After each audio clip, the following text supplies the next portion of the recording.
Hey, Caleb, you wanted to see me? Ah, Spencer, my good fellow. I've been expecting you. Yeah, so did you want something or Want? Goodness, no. Require. require? Yes. I require your services for the briefest of moments. Okay. Surely you can see the predicament I'm in.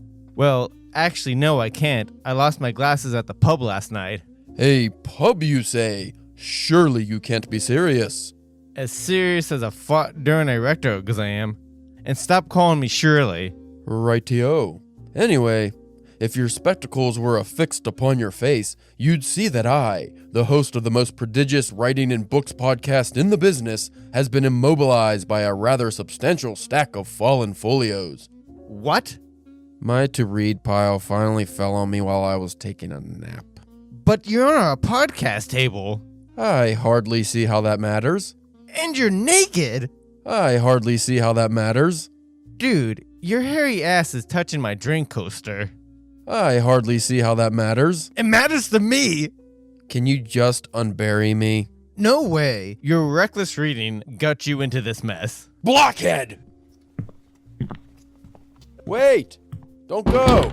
There's a copy of War and Peace wedged in my taint. Spencer! Can you at least leave me a bottle of whiskey? Hello? Can't get enough drunken nonsense?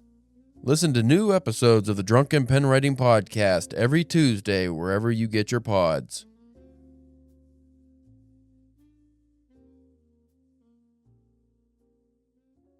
Hey there, Spencer. Hello. We are coming from the future. We are. An hour and 22 minutes in the future, not counting all the edits I might make.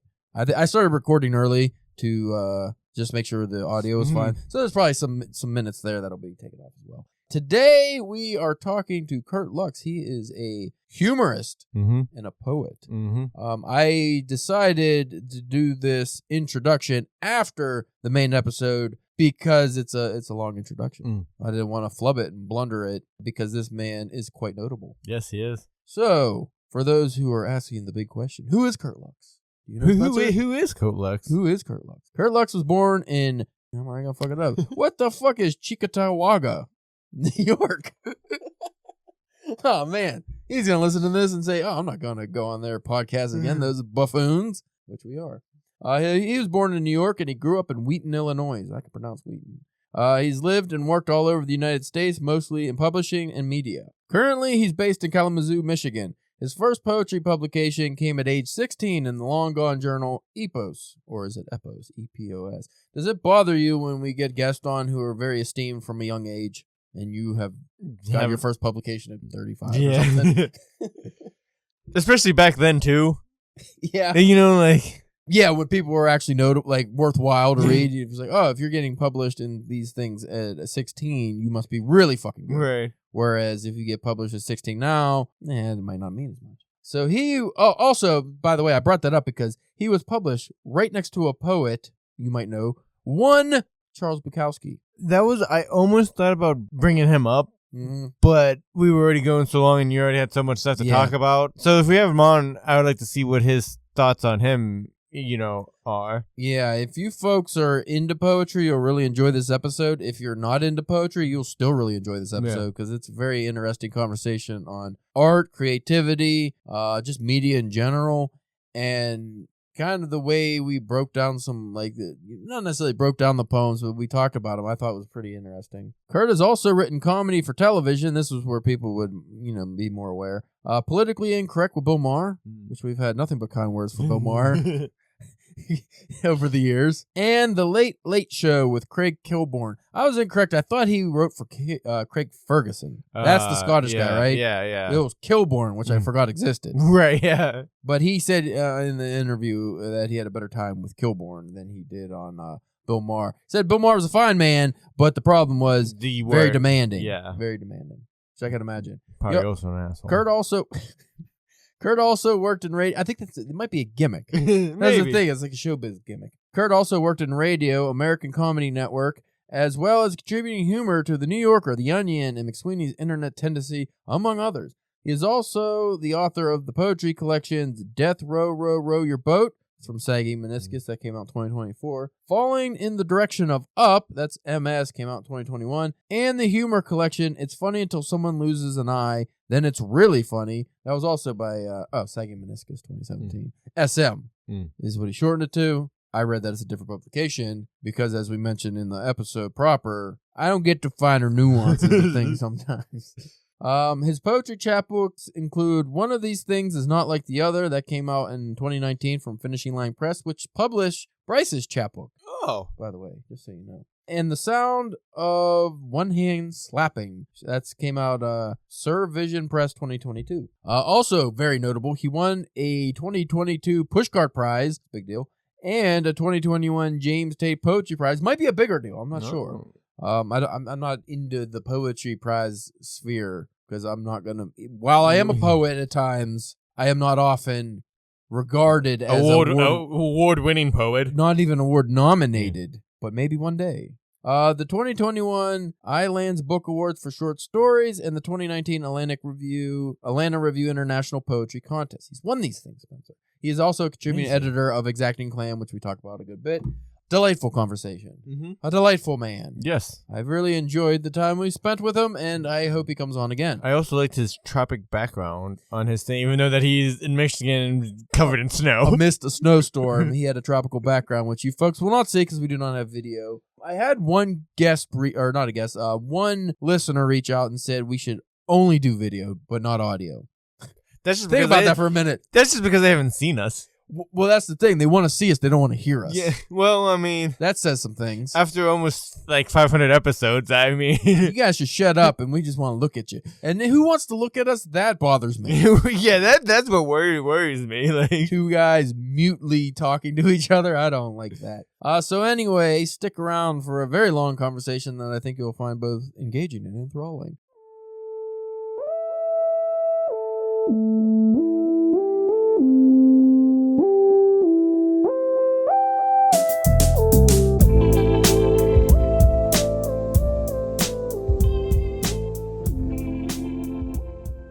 You are listening to the Drunken Pen Writing Podcast. I'm your host, Caleb James. With me, as always, Spencer, the Seattle Snail Salter Church. It's kind of mean. Yeah. Unless you're working in like a French restaurant. I mean, yeah, it's okay. Yeah, it's all right when the French do it, but I don't know if you salt snails. I've had snails, but I don't know if they were salted or not. If I had snails, they would have to be heavily salted. They're rubbery. Joining us today, author of Tributaries, essays and verses flowing from and celebrating poems published by Sagging Meniscus Press, Kurt Luchs. Thank you for joining us, Kurt. Thank you for having me, gentlemen. We were supposed to do this interview that we actually announced, I don't know, it was like a month ago or something, but I ended up going out of town, and I thank you for being patient and coming back on because we've had in the past some guests where we had to reschedule and they just fell off the face of the earth, so you didn't do that. I appreciate it. Well, thank you for having me. I'm glad to be here anytime. I read in your notable publications, which I'm just going to, because you have a good bit of things you've been published in and have a lot of work out, so I'm actually going to make a special introduction for you where I just go into that, which I think some other podcasts do that I've listened to. I can't think of any off the top of my head. But you've been published in The New Yorker, McSweeney's Internet Tendency, and The Onion. Now, I think I joined the ranks of thousands of writers who've been rejected by all three, but as far as I know, I did a little research. You're the only one that I think's had humor pieces published in all three. Is that true? I believe that's true. And typically that's something that only I know about and only I care about. But I think that it's you set goals and standards and things for yourself as a writer. And I know lots of people that have been published in 2 out of 3, but I do believe I'm the only one that's 3 for 3 on that. No one else knows, no one else cares, but I know. I care because I'm very competitive, really. But I'm mostly competing with myself. I have goals that keep me motivated. Right. Well, things I'd like to break into, you know. Yeah, I mean, that's worthwhile to have goals like that. If I got just published in anyone, I'd be happy. Okay. I mean, The New Yorker, I think just like that's always the top one. You get in The New Yorker, I feel like you're pretty cemented.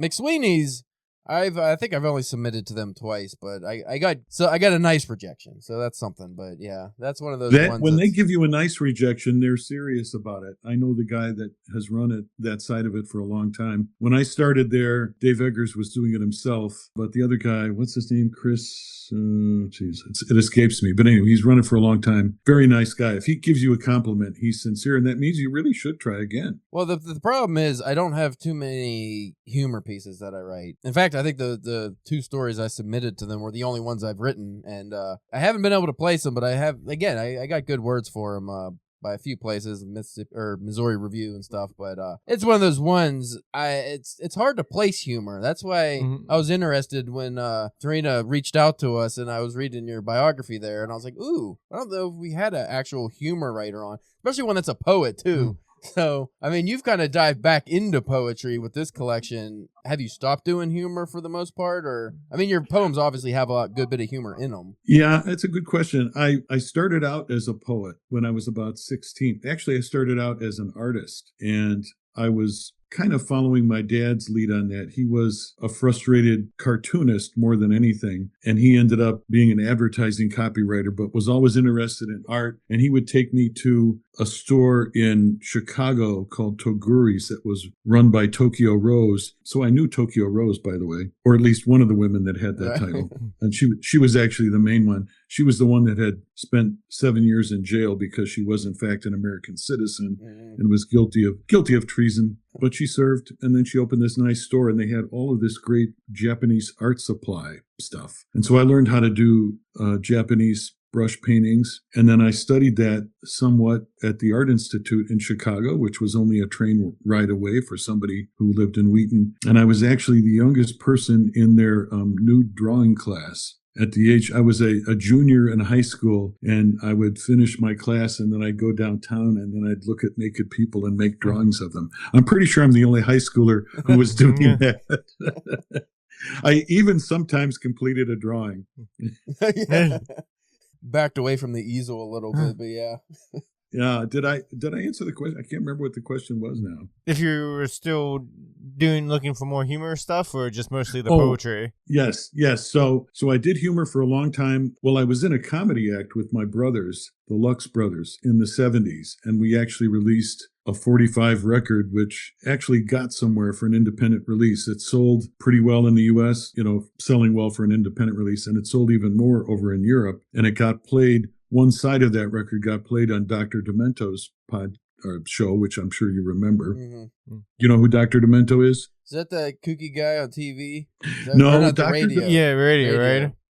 He had a syndicated radio show, and among other people that he played and helped become stars, Weird Al Yankovic got his star on that show. Okay, because I remember the name was familiar. Mm-hmm. Yeah, he didn't have any TV at some point. It was just radio. I don't know if he had a TV show. His real name was Barry Hansen, and in real life, he was a great music producer, and he's best known for producing some of the best albums by the acoustic guitar player John Fahey, whom I worship and idolize, and actually wrote a poem about in one of my earlier books. Anyway, so yeah, I did humor for a long time. I got paid a lot of money to write humor for television. I wrote for Bill Maher. I wrote for Craig Kilborn. I don't know if you remember him. He was a lot more fun to work for than Bill Maher. I was going to ask that, actually. We've had kind words for Bill Maher. We were kind of hoping that was the case. Well, he's not a bad guy at all. He's difficult to work for, partly because he's very bright, very talented, very demanding. But he got me into the Writers Guild, which I'm still in, even though I don't really have any need for it right now. And then I segued over to Craig Kilborn's program, which was just down the aisle from him. Craig's they were both being produced at CBS, even though Bill was an ABC show. And I had fun doing that, but I didn't really have that much fun writing material for other people. I didn't get a huge thrill out of that. I mean, the first time you see someone deliver your joke on national television, yeah, but nobody knows, nobody cares. Yeah. They don't read the list of the crawl of the writers at the end, and they don't know which writer did which joke, so what do you really get out of it? I started to gravitate more towards stuff that had a byline. I liked doing The Onion for a long time because frankly, it was very hard to break into that thing. There was so much competition. I felt like if I didn't do it, I was passing up an opportunity that many other people wanted. And I did get to contribute to their first and what many would say was their best book, Our Dumb Century. Had a lot of stuff in that one. But after a while, I kind of burned out on that. I burned out on comedy in general. And then somewhat coincidentally, the year 2016, I didn't feel like making jokes about what was going on at the time. I don't want that to be misinterpreted. I don't really care who's president, but I just wasn't going to have any fun doing those jokes. I think real life has taken such a satirical turn now that you don't know what the joke is and what's like true. So at some point it's not even that fun. Partly that, and also I don't like the divisiveness in the culture, and it shows up in humor, and I don't like taking sides in humor. I really, I remember Johnny Carson being able to make a joke about anyone, and try to find a show now where you can do that. So I'm kind of disinterested in the whole thing, and frankly, I've never been much of a comedy watcher, even when I was a comedy writer. I enjoy other stuff. Well, you're talking about picking or choosing sides in comedy. I think when you do that, you inherently are going to punch down on a demographic because, I mean, unless you're a clean comic, you're going to be going into subject matter that's going to offend somebody. And when you do that, then you have people who feel like they're being punched down on. I don't ever seek to offend anybody. I'm not afraid of offending anyone, but it's just not part of my goal. And I don't want to punch down. I don't even want to punch up, really. I like poetry because it's a little more elastic and fluid than comedy. Comedy is you have to be so focused, and there is something, everything has to lead to a punchline, and every punchline, especially if it's a prose piece, and this is a really difficult art, has to lead to a better punchline, and each paragraph has to be, it really is, if you're serious about it and doing it at a New Yorker level or an Onion level, it is an art form, and it's very demanding. I find it exhausting. Poetry is different because anything can happen. You can start with any mood, end in any mood. You can say whatever you want. You have to be musical. You have to be interesting. You have to give the unexpected. So it has things in common with comedy. There's a lot of overlap. Both poetry and comedy depend on saying one thing by means of another thing, or saying multiple things by means of another thing. And in comedy, one of the signs of clever, intelligent, witty comedy is the layers in it. And those can be very apparent in prose. If you're reading S.J. Perlman or Thurber or Woody Allen or whatever, it's a little more difficult in a stand-up form, but it can be done there too. But it's merciless. It's relentless. The sheer exhaustingness of everything has to be a joke. When I dived back into poetry, it was a relief to reconnect with that part of my writing life and just the total freedom it gave me. And I was no longer worried about making money. I have a day job still, even though I collect Social Security because in this economy, one needs more money than Social Security provides. But money has never been a main interest of mine. My interest is creativity and creative freedom. And poetry is just so wide open. Look at all the different ways to do it. I mean, there's 20 different ways to do it in this book, the writers that I cover, and I love them all. They're all, it's a gigantic pantheon. There's always going to be more people we can put in that pantheon. Well, when you were in the trenches of writing comedy, did you actually take a break from poetry, or were you still writing poetry and putting out your comedy work, your humor works? Well, comedy writing, especially if you're doing it for television, or as I did it for 6 years for radio syndication, writing stuff and also getting to produce and record stuff, written jokes and audio bits for radio, where the DJ would come on and tell a joke or present a bit and pretend that he had written and recorded the bit, when in fact, it was our company, American Comedy Network, that did it. It's very demanding. I used to come home. I'd have a wonderful time doing the radio job because it was very different. You would spend literally 12 hours a day writing jokes for Bill Maher, and if you were lucky, 1 or 2 or 3 of them would get on in a week. And meanwhile, you're writing reams and reams of material which you thought was good. It didn't get anywhere. And it doesn't get in there. And the same thing writing for the Onion. I would turn in long lists of ideas and bits and so on, and only a few get in there. But the thing about radio is we got to eat the whole buffalo. Everything you wrote could go out. Everything could get produced. Some things work, some things fail, but you learn more that way too. It was just a much more educational experience. I learned more from that job than probably any other job, creatively speaking, I ever had. And I kind of feel like I took that into poetry as well, except that there's more freedom. When you're not worried about money, you have incredible freedom. As long as you can feed yourself, nobody can tell you what to do. Exactly. And as long as there's even 1 or 2 editors who understand what you're doing and support what you're doing and will publish it. And I maybe have 3 or 4 like that, including the publisher of my book, Jacob Smulian, who also does Exacting Clam magazine. And I'm having a lot of fun contributing to that magazine, even beyond these essays and poems that I've done. I've been doing a lot of other stuff for the magazine lately, a lot of which hasn't appeared yet. But it's incredibly freeing to have that kind of editorial support. I feel like, I'm not Hemingway, but I feel like Hemingway getting supported by Max Perkins, Yeah, I'd imagine it's quite gratifying when you rise above the slush pile finally in your career and you have editors who everything you submit they're going to take seriously. They're not just, oh, here's another piece, we'll read a paragraph or two. Not quite a good fit. Like, they'll actually engage with the work, have feedback, and then you get to be more creative that way because you can find out what works and what doesn't versus, oh, I'm in the slush pile, this doesn't work, rejected, that's it. You don't know what's the problem. Yeah, with my book and magazine publisher, Jacob Smulian, Sagging Meniscus Press, he's only ever rejected one piece that I submitted to the magazine, and that's because it broke the no politics rule. Mm. He doesn't want to be that place where you go with that stuff. And I think that's actually very smart. So he was correct to reject that. I remember, I think it was Rolling Stone had to reject Gabriel Garcia Marquez, like he had a story or something he submitted, but you could read you could Google the rejection, and they were so complimentary. Like, they're please submit again. Like, I don't remember why they rejected. All right, it. He's like, I'll submit again, Rolling Stone. Mm-hmm. Oh my gosh. They're a long way from Hunter S. Thompson, that's for sure. Oh yeah, I don't read Rolling Stone. I read it many years ago. I used to enjoy it, but do they even put out like a physical copy anymore? Is it all like a digital subscription? I don't think there's a physical copy. And if it is, it's probably like $15. Yeah. Well, that'd be cheap for a magazine, though. Right. It actually would. But I don't know. I could be wrong. I have, like you, I haven't looked at it in a long time. I get my music news elsewhere. I mean, music news, I don't know. I can't speak for you, but there's not a lot of musicians anymore that excite me.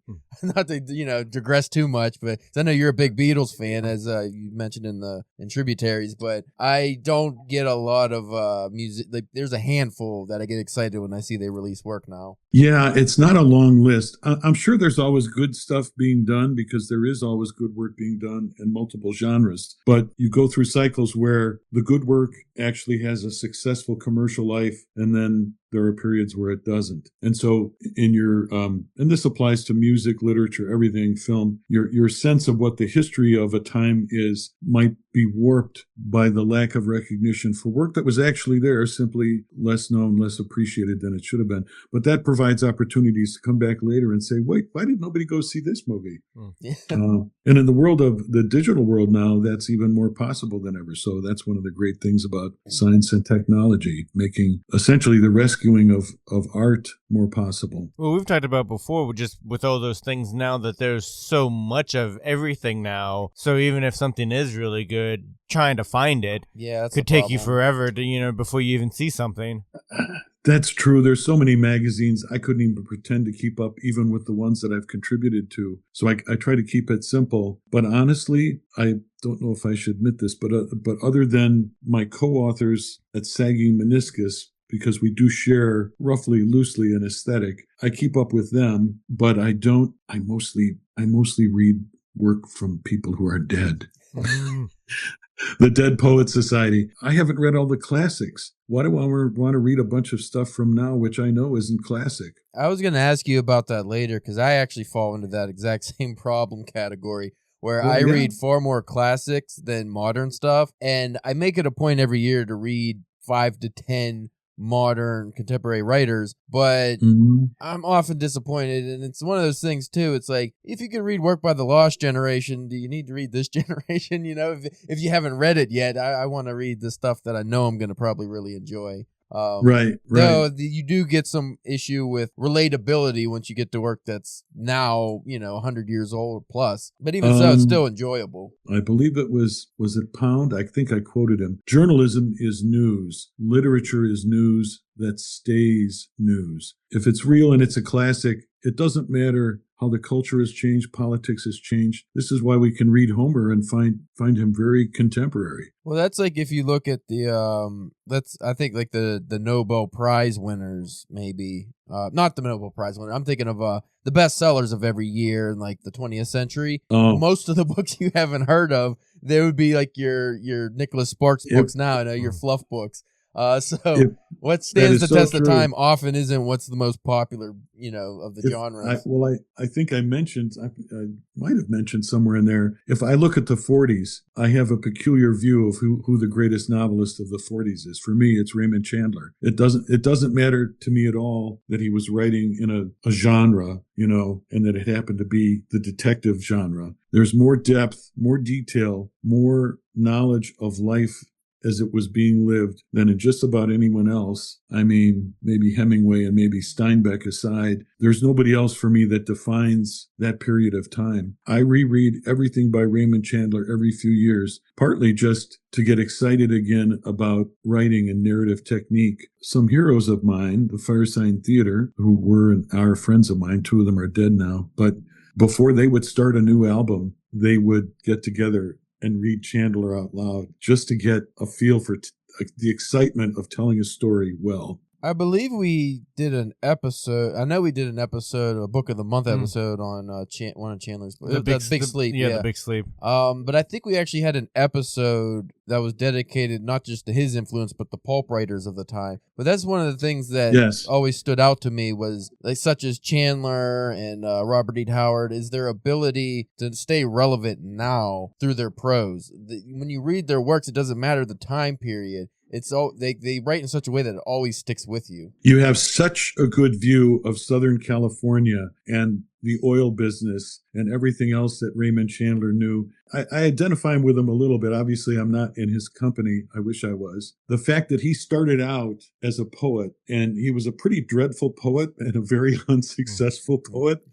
But the fact that he loved poetry and he understood the writing of it, even if he wasn't successful in that. And the poetry comes into this hard-boiled prose, and it takes it to another whole world of delightfulness, of great literary writing. I have the ultimate respect for him. He is on the noir Mount Rushmore of writers, but I think he could easily get up in there of just 20th century writers. I don't belittle him by putting him in a genre. To me, genres, there's great science fiction writers. What is Ray Bradbury? Is he a science fiction writer? You read him, it doesn't seem like it, though, He's just a great writer. And there's others on that side of things we could bring up, too. Arthur C. Clarke, Hatching a Conspiracy with Stanley Kubrick. They thought we were giving them a science fiction movie, but we gave them a religious movie. Yeah. I love that. I just watched, I think it was like a video essay on that I always thought was funny because when you watch it, it was like they went into the movie in a way where it's like, how can we not have any sci-fi tropes? Like, how can we do away with all sci-fi tropes? They completely eliminated every cliche, and that is why that movie, and I've seen it several times. I watch it several times a year. I've seen it several times lately. It is just still so fresh and so beautiful and so amazing. But that's what a great piece of artwork is. Well, it'll be of its time, but if it's a classic, it speaks to all times. Well, that goes right into Tributaries because we have to talk about it at some point. That's why you're here. We could talk about dead guys all day, and we will continue to talk about dead guys, but we should. Speaking of works that stand the test of time, this was a really because I wasn't sure what I was getting when Tarina sent me the digital copy of this, but the way you did it, I think is, and I'm going to probably go into this in the closing. My closing comments, but for anyone who's trying to get into poetry and doesn't know much about it, this is perfect because you have the poem, then you do an essay on the poem explaining not just what I appreciate is not just the poem itself, which you do get into, but the poet themselves and the time period, and you actually give a lot of vital information that I think a lot of people, when they do their analysis of poetry, they will go into the poem, but they don't. If you don't know the poet, you're missing a huge chunk of the poem, in my opinion. So if you don't understand the poem or where they were coming from when they were alive, you're not going to get the poetry as well, I think. So you did a very good job of that. And then you end it by doing 1 or 2 tribute poems, which I thought was interesting to take because now I get your poems, and I think you mentioned it in one of the later essays in the book about, I might be paraphrasing, but parody or like an homage. I did a parody of D.H. Lawrence's The Ship of Death. Yeah, but you do it in a way that is not mocking or offending, but is like how would you maybe tease a family member or something, somebody you care about. So you don't do it in a mean-spirited way. It's not like you're mocking any of these poems or anything. You're actually doing it in a way that I found endearing. So, well, I appreciate that. I should just say, if I don't say it enough in the essay, I love D.H. Lawrence, and I love that poem.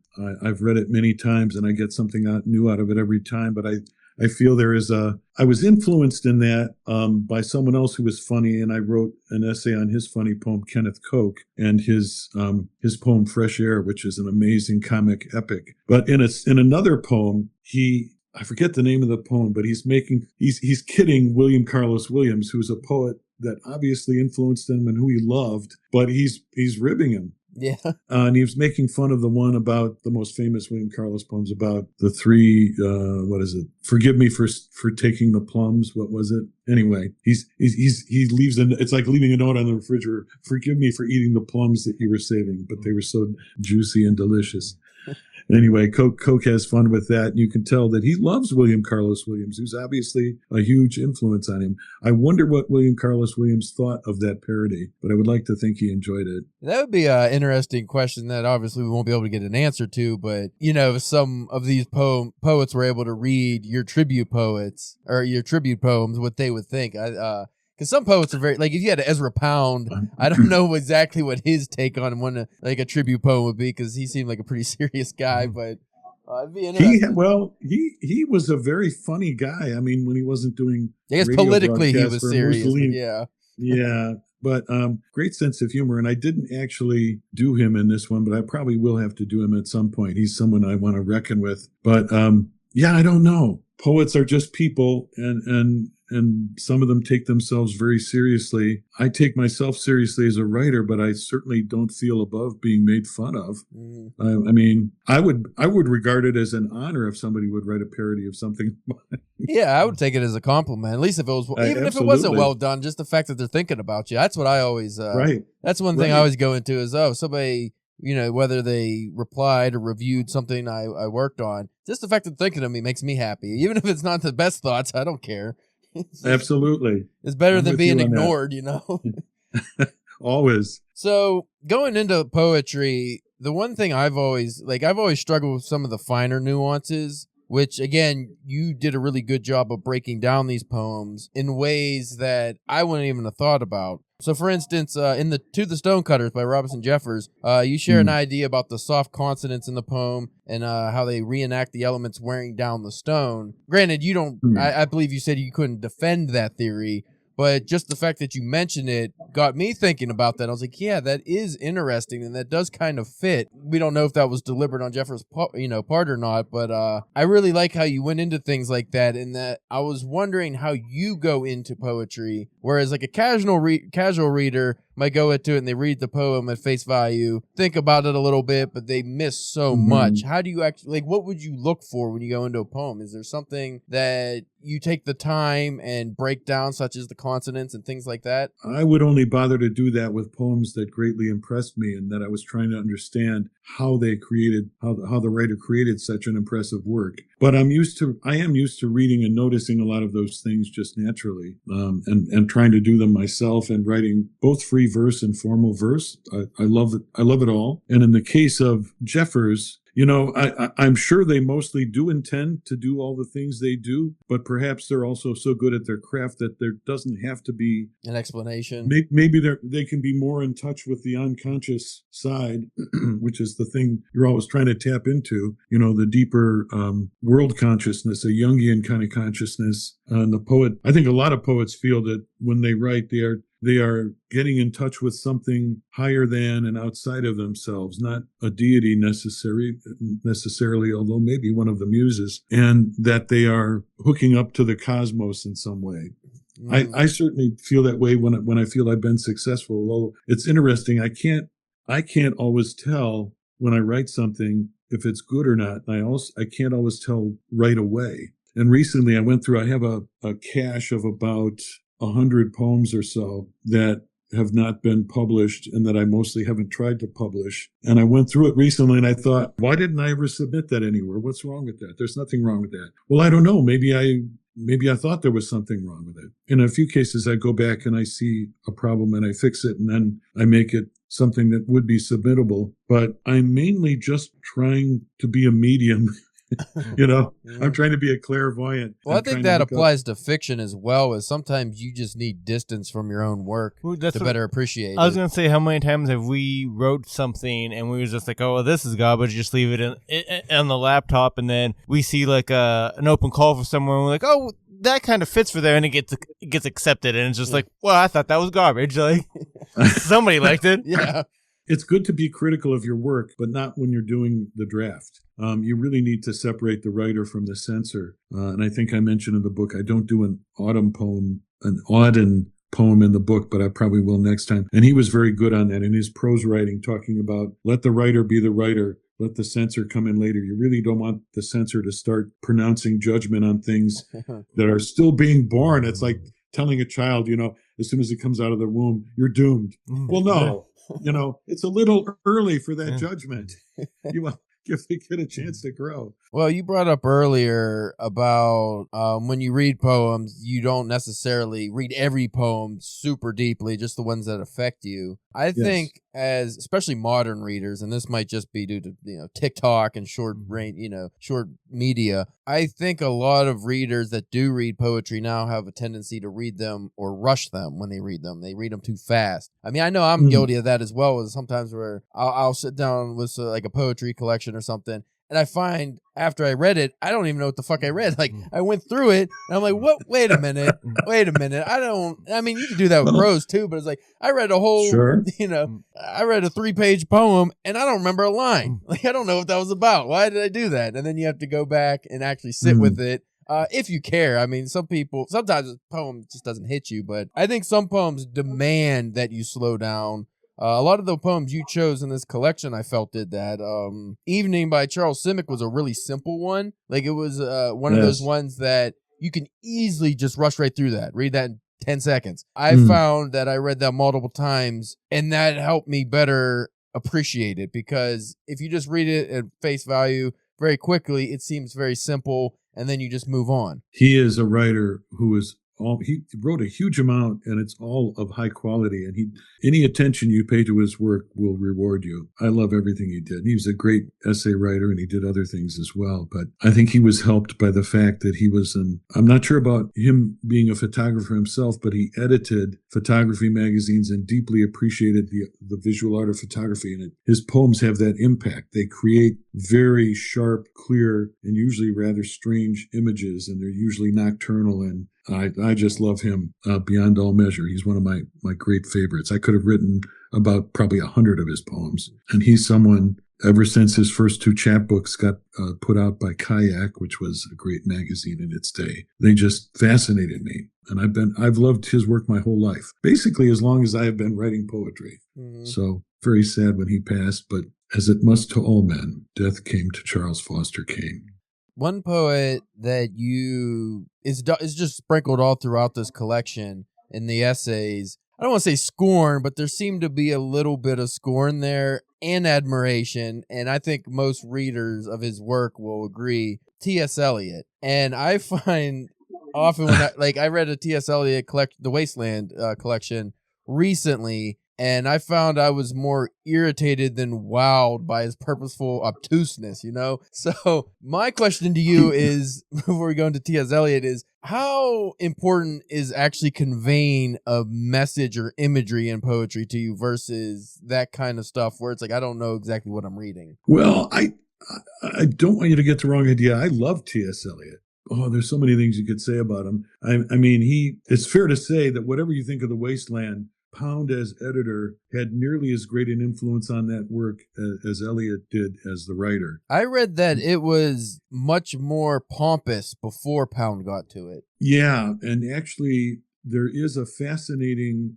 facsimile version of it that Eliot's widow, not the first Mrs. Eliot, not the mad woman, but the good one, that she put out after his death, and it really is worth reading. But I love Eliot. I love his cat poems. I love his plays. I love Murder in the Cathedral. He's an absolute, and I love all of his essays too. I've read basically every word he ever wrote. But he himself had apparently some modesty and humility, and I mention it in the essay. Someone asked him near the end of his life, are you sure of your own secure reputation? And he was sort of, no. Why would how could anybody who knows the history of literature feel that about their own work? I mean, I think he knew he did good work, but he also knew that the notion of what is good changes. And also that even good work disappears from memory, and ultimately all things do. Now that's in the essay on Borges. Mm-hmm. Some things are remembered longer than others, but all things will eventually be forgotten. And that's a rather sad thought. Yeah. for a writer. But so you can't beat time, but you're competing in how long it will take time to beat you. Yeah. That's really what the game is. You go into that pretty good with the the 2-line poem from him with Oblivion. It's just like, I don't know if this is a downer or not, but yeah, we'll all be forgotten at some point. It's true. It's a very sad thought. That essay is special to me because he's the only one of the writers that I actually met and that I actually got to hear read, which was one of the greatest experiences of my life. Be fantastic. Right. And then also to meet one of his translators later on in a different environment. That was pivotal to me because it reawakened the love of poetry in me and brought me back. It was one of the things that brought me back to it. Yeah, and you talked about the translator remembered when you met Borges, like he remembered the whole event. It was fascinating. It was very irritating to the people at that bookstore up in Idaho, because we were sitting there for an hour reminiscing. And it's like, wait a minute, we've got a reading here. We've got to do something. But we were just too fascinated by the fact that we had shared that experience and we're now sharing another experience. It was very profound. That was the most miserable period in my life for various reasons. But a couple years later, after helping my nephews write some song lyrics and kind of falling in love with the poetry of song lyrics, I found myself doing poetry again. And I still do write a lot of it, and I don't want to let it go again. I don't want to forget that is something I love, and I'm going to hopefully love it until I croak, which hopefully won't be for a while. Oh, I think that passion you have for poetry really does show through in your essays, especially like the Borges one. And now I'm sure this wouldn't be your intention, but the one takeaway I had from that was if you are worried about oblivion and being forgotten, at least you could always take some kind of solace in the fact that if, for instance, you asked one of the most famous blind writers about reading Gravity's Rainbow, no one will ever remember that. Even if it does end up in an essay in 2025, you will eventually be forgotten for that faux pas. And no knock on Thomas Pynchon at all, who's somebody I admire. I hope nobody comes away from that thinking that I don't like Thomas Pynchon. They might come away from one of the other essays thinking that I despise Robert Lowell. And I don't really. I had somebody, another Sagging Meniscus author, kind of give me what for on my opinion of Lowell, because he thought it was unfair, and he thought that simply because he was so in some ways derivative of the writers that influenced him, like Eliot and like some others, that he still did good work. And my point wasn't so much that he didn't do good work. My point was that the work wasn't really his own in some ways, because it was like when I forget if I mentioned this in the book, but when Dylan Thomas wrote "And Death Shall Have No Dominion," which is one of the great poems in the language, and he was speaking to his friend Vernon Watkins, also a great writer, but who's almost entirely unknown these days. And Vernon was saying, well, that's Dylan, you should feel good about it. He said, yeah, but it's not mine. Mm-hmm.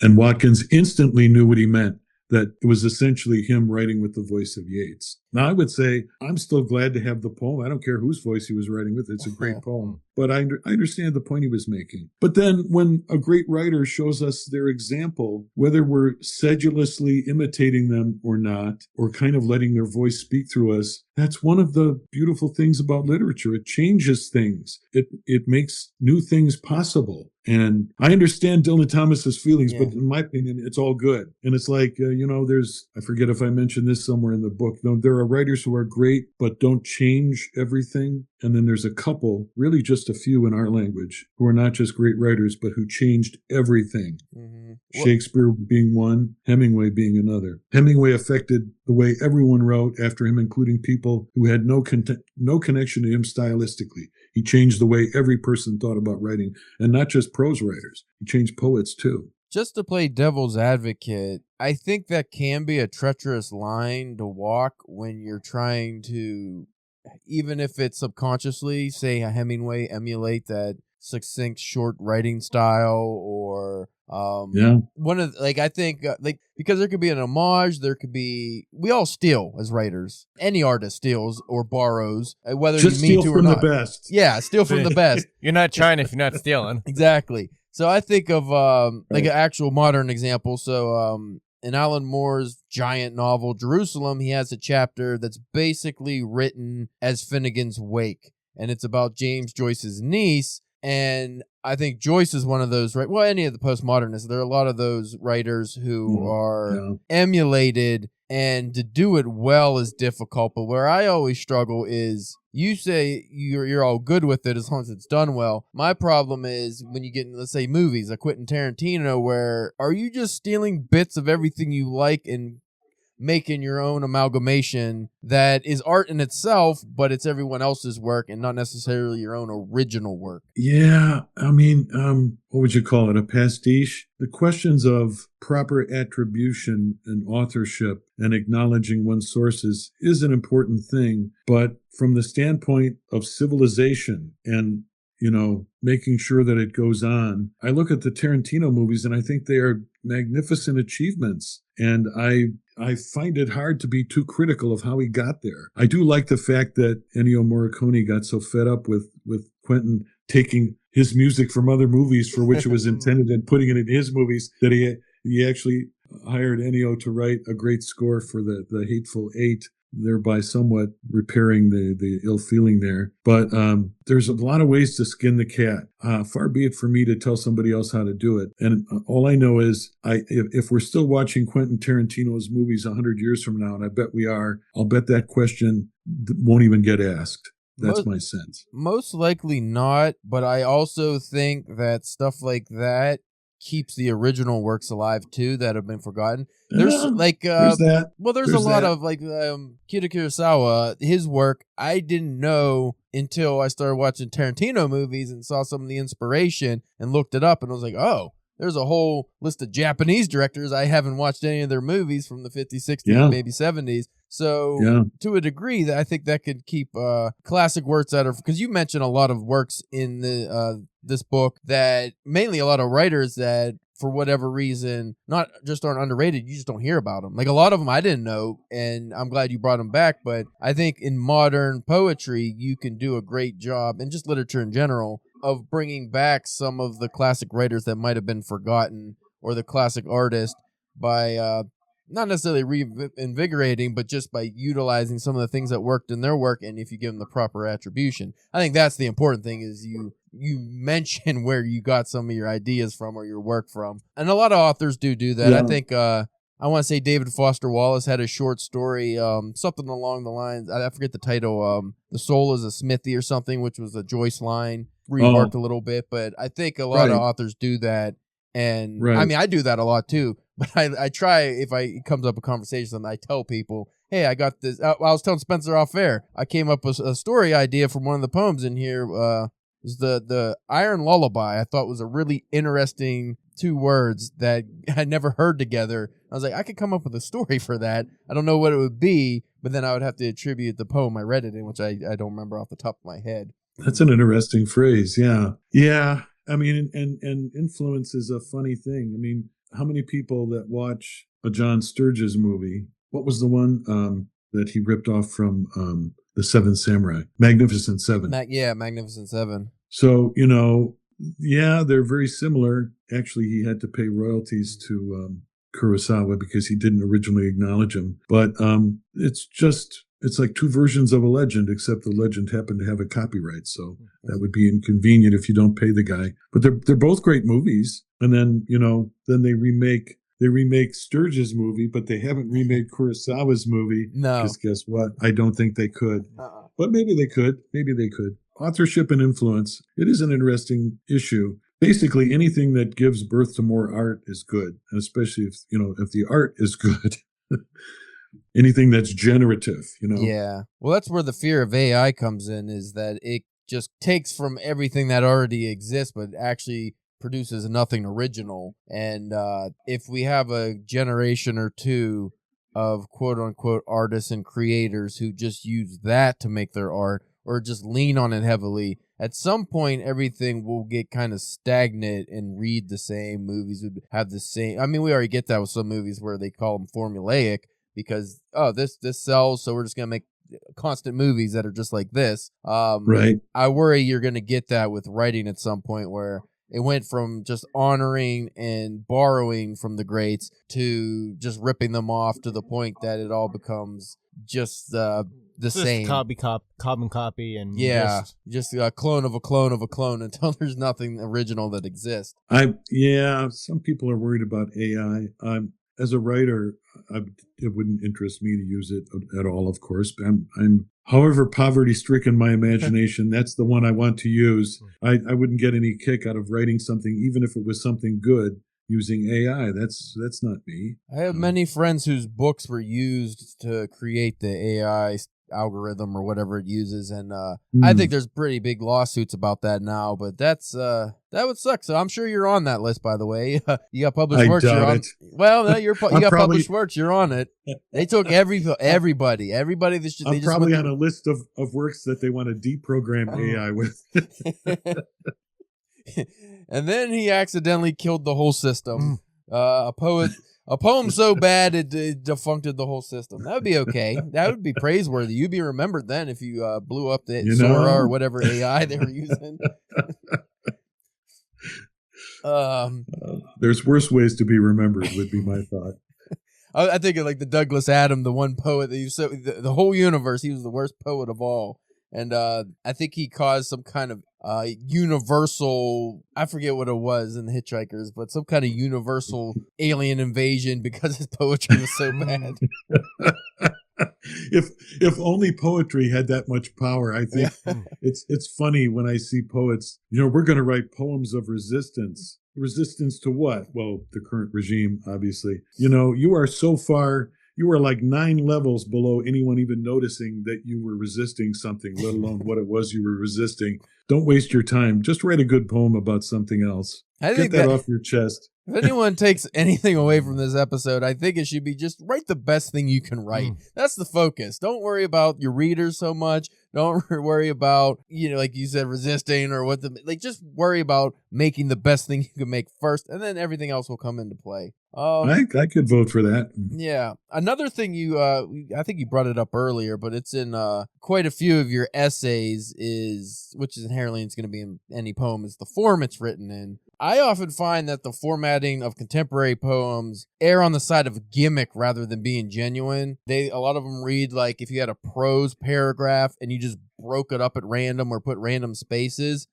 And that's one thing that really drives me nuts, because no matter how you read it, or even if you hear the poet read it, it's like when they read it, it just sounds like a regular paragraph. So why is it broken up that way? You touched on this in Tributaries, like some of the poems, For My Daughters by David Ingatow and Etheridge Knight's Feeling Fucked Up. But to those uninitiated in the poetry world, say you're just getting into it, how would you explain like the importance and the purpose of poetic punctuation, line breaks, that kind of stuff? It's you could say a lot about it. You could write criticism of poems, praising or decrying it, as I do in the book. It really is a matter of training and instinct, and training more than anything the ear. And one thing you want to do is, we talked about what do you do when you encounter a poem that's worth your attention, and how do you acknowledge it? How do you read that poem?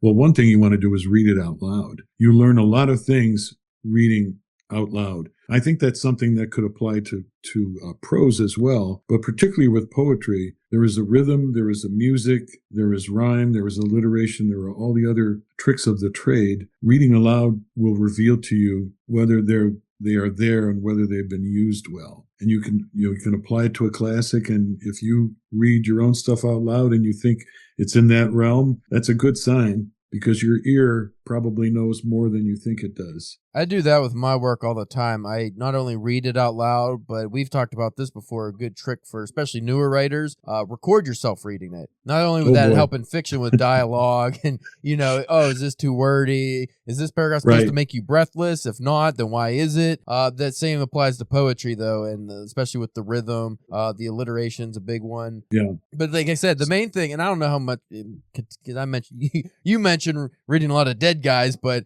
I don't know how much contemporary poetry you read, but I find a lot of it is just, it seems made for an audience that probably doesn't care about poetry.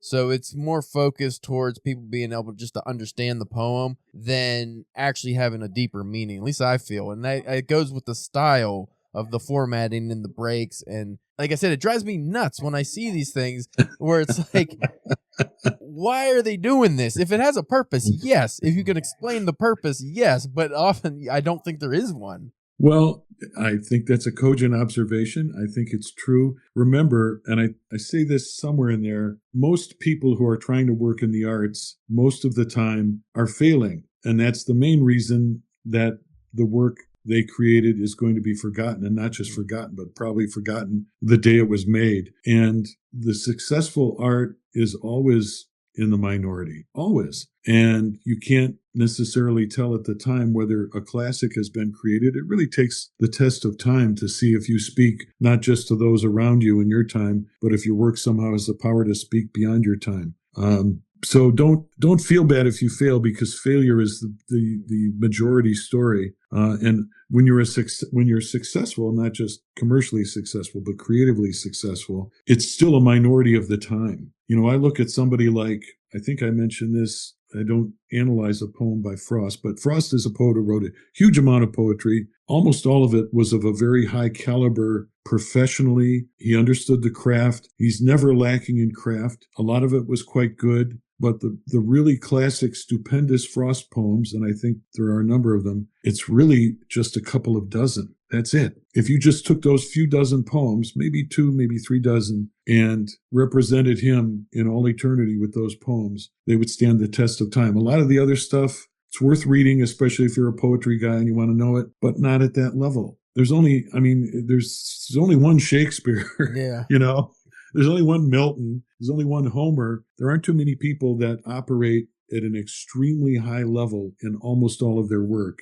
You're lucky if there's a poet, who, if you like, maybe a third of their stuff. And I talk about James Tate. He's a poet I love and admire. I've read everything he's ever written, but I think I say there, about a third of his stuff is just really, in my opinion, meaningless tripe. It's just it's completely incomprehensible. About a third is interesting but flawed, and then there's about a third that is just perfect. It's like the perfect balance of, well, you're surreal, you're absurd, but it does make sense. It tells a story. There's a real feeling behind it. You've communicated it in a way that only you could. You take what you can get from what the writer has, and nobody's good all the time, although Shakespeare comes pretty close. He does. Homer comes pretty close. That's an excellent point, though, because when you look at poetry, that's one of the few mediums where it parallels joke telling a lot and the comedy world, because you can, if you tell a bad joke, move on, you have another joke that hits, and people only remember the funny. They don't remember necessarily, unless you bomb historically bad,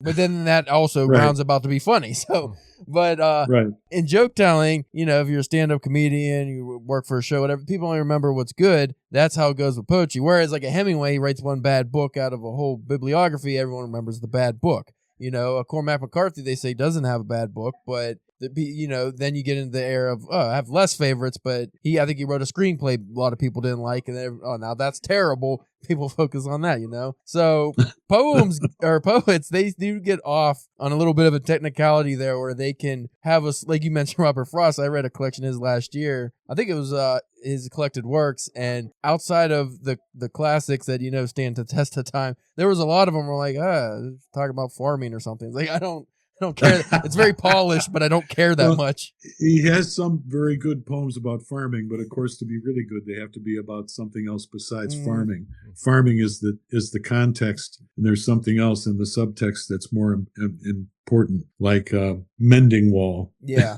It's not about fences, at least not in that sense. Or good fences make good neighbors. Yeah. Now you have a good bit of translated poems in here, even going back to Homer and the Odyssey, and you talk about the translations. I was wondering why you didn't include the original poems alongside the translations. Was that deliberate, or is it just room wise? Partly to keep it less confusing. The originals are easily available. And if you read classic Greek, which I don't, you can find them. And the other four, I think there's 5 in there. Homer is one of them. The other 4, I believe, are, let's see. One of them's Polish. It's Wisława Szymborska. And the other 3 are Spanish speaking. And I just happen to be more familiar with Spanish is the one language other than English that I do sort of understand, and I especially can use it to read a poem. If I get to do more of these, I will probably do some from the German, some from French, other languages. What was the question again? Why didn't I include the original? Because it's easily available elsewhere, and also for the readers, English-speaking readers, they might not care as much. Well, they probably don't read that language, so Yeah. probably it wouldn't have great value to them. I would be interested in maybe when you did the line breakdowns, if you had because you mentioned some of the lines, but you didn't have the originals, like for instance Spanish line. But you managed. Right. You talked about the translator, how they kind of worked it with the rhythm, and how does it rhyme, does it not rhyme. But I thought it would have been interesting just to have if it's just one line, have that in the essay at least. Yeah, that's a good point. You're probably thinking of the essay about Gabriela Mistral. Yeah. The Chilean poet, and H.R. Hayes translated that. She's been translated many times, but I like his translation the best. And he did. I just found it interesting that he was enough of a poet himself, and I think a translator should be a poet. That's just my own personal belief. That he took a few liberties, but the liberties were taken to be more faithful in English to the original. Departing from the original, but to make it more faithful for the English reader. Kind of like Emily Wilson's version of Homer. I'm sorry, if for us, epic language is blank verse and iambic pentameter. I'm sorry, that's it. You don't like it, don't do it. But that the Homer's, I think it's a dactylic hexameter. It's not going to happen in English. No. It's just not going to work. Did I answer your question? I think so. We are at the hour mark, so I should probably wrap this up. In the introduction, you mentioned that you want to produce these poems indefinitely. I'm assuming that means with the essays too. I would like to keep doing this feature for Exacting Clam as long as it exists and as long as they're wanting to work. I love it. And actually I miss writing it because the last one I wrote was almost a year ago because I was writing faster than they would be published. Yeah. And then that gave me time to do some other things, but I've been wanting to get back to it now. And there's still a few, the last 2 or 3 have yet to run in the magazine. So I have to get back on it, and I'm thinking about what the next batch will be and who it will be. And did I learn anything from this? Would I do anything different? I kind of like what I've been doing. I've been enjoying it, and I think it's popular with the readers. That's what they tell me. Well, like I mentioned, I think this is a perfect introduction to poetry for those who want to read poetry but don't know where to start and are kind of confused because, one, you have a great selection of just the variety itself. You don't just have, we're going to talk about nature poems, or we're just going to have, dystopian poems like The Wasteland. No, you actually, I mean, you even have one, what was it? It was like a jazzy blues kind of one, which I really enjoyed. And I just thought the variety of poets and the kind of poems you were sharing would open up a lot of people, because when you get into poetry, it's just like any other medium. You're not going to like everything. So you can read, Wallace Stevens and be like, that's not for me, but then go to the next one and be like, oh, wait, I really like this one. Or, so you could find I found some new poets that I haven't read in this. So I'm really excited if you release another one, or if you're, like you said, an Exacting Clam, you just keep putting them out. Do you have any bucket list poets or poems that you do want to feature anytime soon? I do, but I don't want to say because I want it to be a nice surprise. That's fair. But there's so many that I love. The one thing I'm tending to shy away. Well, first of all, they have to be in the Dead Poets Society. So I'm not doing contemporary stuff. Other people are reviewing that and doing good work with that. And I'm not going so far back. I'm probably not going to do Wordsworth or somebody like that. Although I might. It depends. If I would have to be, if I'm going to go back to stuff that's well worn and people have learned about in high school and college literature classes, it would be something different about that poet that they don't know. So we're not going to read your tribute poem to the Rime of the Ancient Mariner? I have that. It's in the humor collection. Have you read the humor book? I have not. There is a, well, it's equally influenced by Coleridge and Kipling. So it's in the humor book. It's funny until someone loses an eye, and then it's really funny. That was the first book that my publisher published by me. So it does include that poem. I haven't thought about that in a while. No, it'll probably be stuff from more or less the same time period, but we'll see. Maybe there will be some other surprises. And I might bring I think I will delve into a few translations from German, French, and maybe some other languages. It would be interesting, but if you went to some of the Asian country, like a Japanese poet would be interesting, because not just haiku, but if you kind of went into those waters, because those translations, sometimes they don't have anything close to a proper translation to the message conveyed. So I'd be interested to see the takes on those. Yeah. And by the way, if I was going to do Pound, I'd probably do his Chinese translations before I would do his own poems. They're just so great. I don't think they've ever been equaled as poetry. How faithful they are. I know he worked very hard on it, and he had multiple people helping him to make sure he was accurate. But even though it's been looked at a lot, The River Merchant's Wife, for example, is a great poem. So many of those. They were collected together in a volume called Cathay, C-A-T-H. I haven't read much Pound yet. That's one that's still on my list, because I'd usually go by poet and just kind of read, if I can, a whole collection. So this year was a lot of Irish poets like Seamus Heaney and stuff, but I definitely have Pound on my list. Like I said, you opened my eyes to some that I haven't read, that because I have a very big blind spot for Latin American writers for some reason, in both fiction and poetry, and the few things I have read from these authors I've really enjoyed, so I don't know why I haven't gone down that route yet, but I'm definitely going to check out more of those poets. I will definitely. I have to do something with Neruda, and there's others. There's many more great Latin American poets that I could do stuff on. Yeah, again, I'm not going to give away too much, but there is always more poetry to love, and I think it's meaningful to respond to it in prose and also in verse. And these things inspire me. I'm very passionate about them. Passion itself doesn't guarantee the quality of anything, but at least guarantees that the person writing is interested. Yeah.